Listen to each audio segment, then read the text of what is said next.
మీరు మొన్నటి వరకు అంటే ఈ అంబటి గారి ఇష్యూ జరగక ముందు వరకు మీరు జనసేన పార్టీలో వీర మహిళ. మీ గురించి అందరికీ తెలుసు, ఎలా మాట్లాడతారు ఏంటి అనేది. వైఎస్ఆర్ కాంగ్రెస్ పార్టీని కూడా ఏ విధంగా మీరు రాచి రంపన పెట్టారో కూడా అందరికీ తెలుసు. అటువంటిది అంత అగ్రెసివ్గా ఉన్నటువంటి ఆ పార్టీలో అగ్రెసివ్గా ఒక వీర మహిళగా ఉన్నటువంటి మీరు ఒక్కసారిగా జనసేన నుంచి బయటకు వచ్చి ఇలా మాట్లాడడం వెనుక కారణం ఏంటంటే ఏం చెప్తారు మీరు? సార్, సిద్ధాంతపరంగా ఉన్నవాళ్ళు కళ్ళ ముందు జరిగిన తప్పుని ఖచ్చితంగా ప్రశ్నిస్తారు, అది పార్టీ ఏదైనా కానీ. వావిలాల గోపాలకృష్ణయ్య గారు కాంగ్రెస్లో ఒక ట్రిప్పు, ఇండిపెండెంట్గా ఒక ట్రిప్పు, తర్వాత కమ్యూనిస్ట్ పార్టీలో ఒక ట్రిప్పు, ఇలా 3 సార్లు ఎందుకు పోటీ చేసినారంటే కళ్ళ ముందు జరిగే తప్పుని ప్రశ్నించి బయటకు వచ్చేస్తారు. వాళ్ళు ఎక్కడ నిలబడలేరు, ఎందుకంటే తప్పుని తప్పు అనేస్తారు. నేను ఈ ప్రభుత్వం వచ్చిన దగ్గర నుంచి పోలీస్ స్టేషన్లో జరుగుతున్న అరాచకాలు నాకు తెలిసింది అదే కదా. ఒకళ్ళ మెడికల్ దాంట్లో స్కాములు, విద్యాశాఖలు, ఇవన్నీ నాకు తెలియదు. పోలీస్ స్టేషన్లో కేసు కట్టమన్న దగ్గర కట్టరు, కట్టకూడని దగ్గర కట్టేస్తారు. భూములు ఆక్యుపై చేస్తున్నారు సార్, ట్రెస్పాస్ కేసు కట్టండి అంటే ఇది సివిల్ కేసు అంటారు. సరే, ఇది సివిల్ కేసులో మీరు ఎందుకు వస్తున్నారంటే మాకు ఉన్నాయిలేండి రైట్స్ అంటారు. దీంట్లో ఒప్పుని తప్పు చేసేస్తున్నారు. నేను అప్పటికీ అద్దంకి పోలీస్ స్టేషన్లో జరుగుతున్న అన్యాయాన్ని అప్పట్లో ప్రశ్నించి గట్టిగా మాట్లాడా. మీకు ప్రభుత్వం అధికారం ఇచ్చింది పని చేయమని, ఇలాంటి చెత్త పనులు చేయమని కాదు అని అక్కడ ప్రశ్నించా. అడుగడుగున నాకు ప్రతిదీ తప్పు అనిపిస్తుంది. అయితే నేను వెంకటేశ్వర స్వామి భక్తురాలని, నేను చదివింది కూడా శ్రీ పద్మావతి మహిళా విశ్వవిద్యాలయం. కళ్ళ ముందు స్వామివారి లడ్డూలో కల్తీ, పంది కొవ్వు, ఆవు కొవ్వు, అది ఇది అని అంటే ప్రాణం చచ్చిపోతుంది.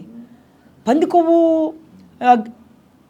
చేప కొవ్వు, ఇవన్నీ కలిపేసిన లడ్డు అయోధ్యకి వెళ్ళిపోయినాయి ఆ లడ్లు అని పవన్ కళ్యాణ్ గారు మాట్లాడుతున్నారు. అయోధ్యకి వెళ్ళే ప్రతి లడ్డు స్వామివారి గడప నుంచే కదా పోతుంది. అంటే అయ్యవారి గడప లోపలికి, స్వామివారి గర్భగుడిలోకి పంది కొవ్వు కలిపినటువంటి లడ్డూని గర్భగుడిలోకి రాణిస్తాడా అండి? కొండకి కనీసం మందు కానీ, మద్యం కానీ, మాంసం కానీ కొండెక్కవు, ఏవైనా టోల్గేట్ కిందే కదా. అట్లాంటిది అశుద్ధమైనటువంటి పంది కొవ్వుని ఈరోజు నువ్వు లడ్డూలో కలిపేస్తే అయోధ్యలో భక్తులు తిన్నారంటున్నారు. స్వామివారి గర్భగుడిలో పెట్టి తలుపులు దగ్గరకేసి గంట కొట్టి ఇదిగో నైవేద్యం టైం స్వామివారు తింటారు అని మనం నమ్మినప్పుడు స్వయానా స్వామివారికే ఆ పంది కొవ్వుతో కూడిన లడ్డూను పెడుతున్నట్టేగా. ఎంత అపచారం అది.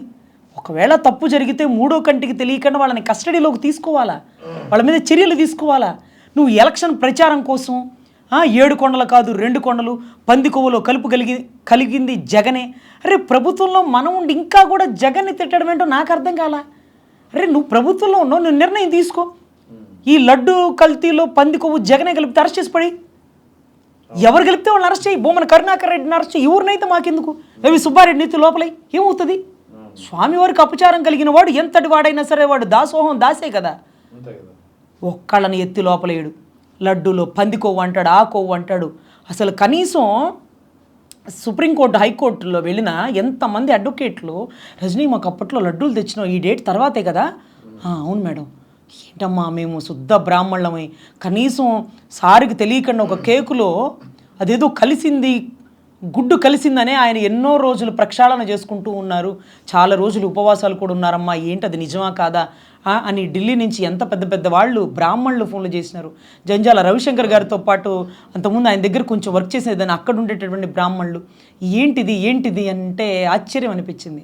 అంటే ఎలక్షన్ ప్రచారం కోసం కొండల్ని 7 కొండలు 2 కొండలను మార్చారు, లేకపోతే లడ్డూలో కల్తీ కలిపాడారు. ప్రభుత్వం నీదుండి అనాతని సనాతని అనుకుంటూ మాట్లాడకపోతే ఎత్తు ఒక్కొక్కళ్ళని లోపల ఇచ్చుగా. సో ఇటువంటి పరిస్థితుల్లో నాకు ఉండేటటువంటి డివోషనల్గా కనెక్షన్తో స్వామివారికి ఉండేటటువంటి ఒక అద్భుతమైన భక్తి భావంతో ఇది తప్పు, దీన్ని ప్రచారం చేయకండి అన్న. ఆ రోజు గుంటూరులో పెద్ద ఫ్లెక్సీ కట్టారు. ఆ ఫ్లెక్సీ కట్టి ఇది పాపం, మహాపాపం, ఘోరం అని రాసి కింద జగన్ గారు, భూమన కరుణాకర్ రెడ్డి, వైవి సుబ్బారెడ్డి గారి ఫోటోలు వేసినారు. వీళ్ళు ముగ్గురు కేసులో సంబంధం లేదు. వైవి సుబ్బారెడ్డి గారి డ్రైవర్ అనుకుంటా, డ్రైవరో మరి పిఏ అనుకుంటా, అతని పేరు ఉంది. ఈ ముగ్గురు పేరు లేదు కదా. వీళ్ళ పేర్లు ఎందుకు పెట్టారు? అసలు ఈ ఫ్లెక్సీలు కడితే వాళ్ళు ఊడుకుంటారా? 40% ఓటింగ్ వాళ్ళు ఉన్నారు కదా. కొట్టుకు చచ్చేలా ఉండే ఫ్లెక్సీలు ఎందుకు కట్టారు? తీయండి అంటే ప్రభుత్వంలో మేము ఉన్నాం, ఏందంటే ఆమె చెప్తే తీసేది. ఒక మాట పవన్ కళ్యాణ్ పార్టీ ఆఫీస్ వాళ్ళు ఫోన్ చేయండి, గట్టిగా ఎక్కువ తక్కువ మాట్లాడితే పార్టీని సస్పెండ్ చేసి పడేస్తానని చెప్పండి, నోరు మూసుకొని కూర్చుంటుంది అన్నారు. అరే, ఆయన సస్పెండ్ చేస్తే నేను భయపడిపోయి నోరు మూసుకొని ఎందుకుంటాను? అంటే ఆ ఫ్లెక్సీ తీయమని మీరు ఫస్ట్ గొంతెప్పారు. సార్ గొడవ చేసినాను సార్, ఫ్లెక్సీ తీసేయాల్సిందే, ఊరుకునే లేదంటే వాళ్ళు నాతో తిరగబడ్డారు.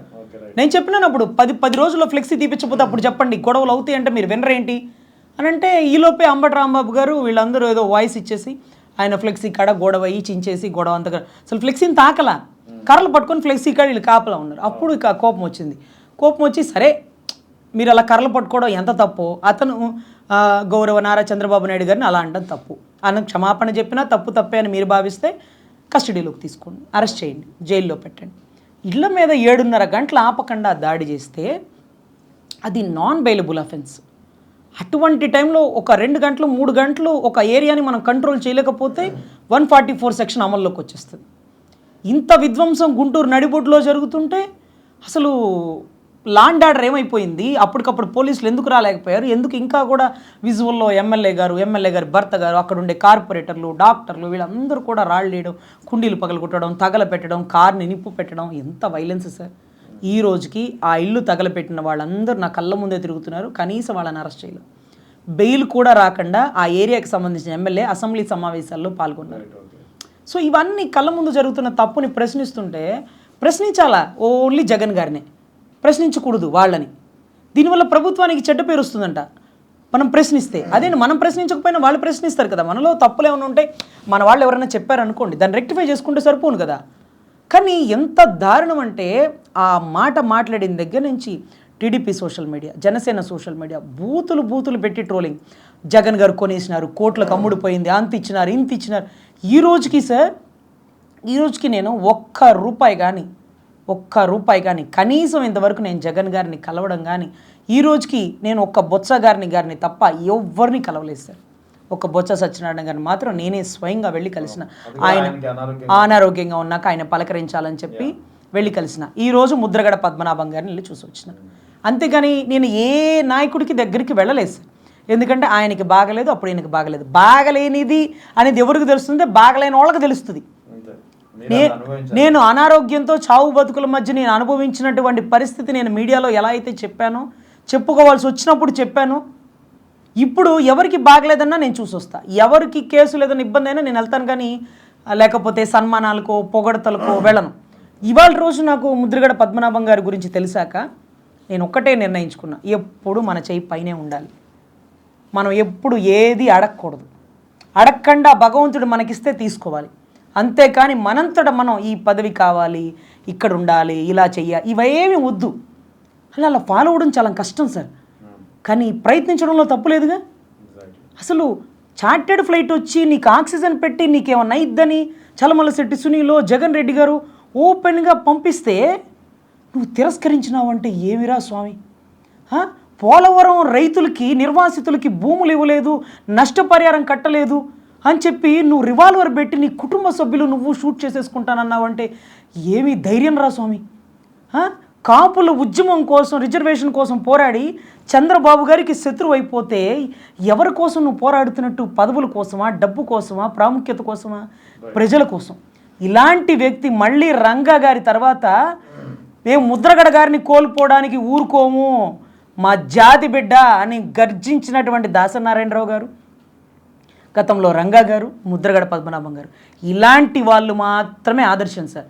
దాసనారాయణరావు గారు కూడా ఇండస్ట్రీ మొత్తంలో తలమానికం లాంటి వ్యక్తి, మీకు తెలుసు. అందరూ ఆర్టిస్టులు నటించి డబ్బులు తీసుకుంటారు, కానీ ఎంతోమందికి జీవితాలు ఇచ్చినటువంటి వ్యక్తి, ఎంతోమందికి ఉపాధి కల్పించారు, ఎంతోమంది ప్రొడ్యూసర్ని, డైరెక్టర్ని, యాక్టర్ని. మోహన్ బాబు గారు ఈ రోజుకి ఆయనకు రుణపడి ఉంటానంటారు. సో అటువంటి గొప్ప వ్యక్తి మా కులంలో పుట్టాడు. అటువంటి గొప్ప వ్యక్తి ముద్రగడ పద్మనాభం గారు మా కులంలో పుట్టారు. అది చెప్పుకుంటాను సార్. ఆయన ఇప్పుడు దాసనారాయణరావు గారు మాకేం చేయక్కర్లా, ముద్రగడ గారు మాకేం చేయక్కర్లా, ఈవెన్ దో పవన్ కళ్యాణ్ గారు కూడా మాకేమీ చేయక్కర్లేదు సార్. మా కులపోవడం చెప్పుకోవడానికి కూడా మీకు అర్హత లేదు, మీకు అధికారం లేదు. నాకు కులానికి అంటకట్టకండి, నన్ను కులానికి పెట్టకండి, నేను కులానికి ఎలా అవుతా, నాకు కులమే లేదంటే అన్నా అనడానికి కూడా ఆలోచన ఆగిపోతుంది. మరి అభినవ శ్రీకృష్ణ దేవరాయలని బిరుదు ఎందుకు ఇచ్చినారు? ఆ కులంలో పుట్టాడనే కదా ఆ బిరుదు ఇచ్చింది. మావోడు అన్నా కూడా ఆయన మనస్సాక్షి ఒప్పుకోవట్లేదు. మీరు అలా అనకండి అంటే ప్రాణం చచ్చిపోతుంటుంది సార్. పోనీలేండి డిప్యూటీ సీఎం గారు అనేస్తుంటాం.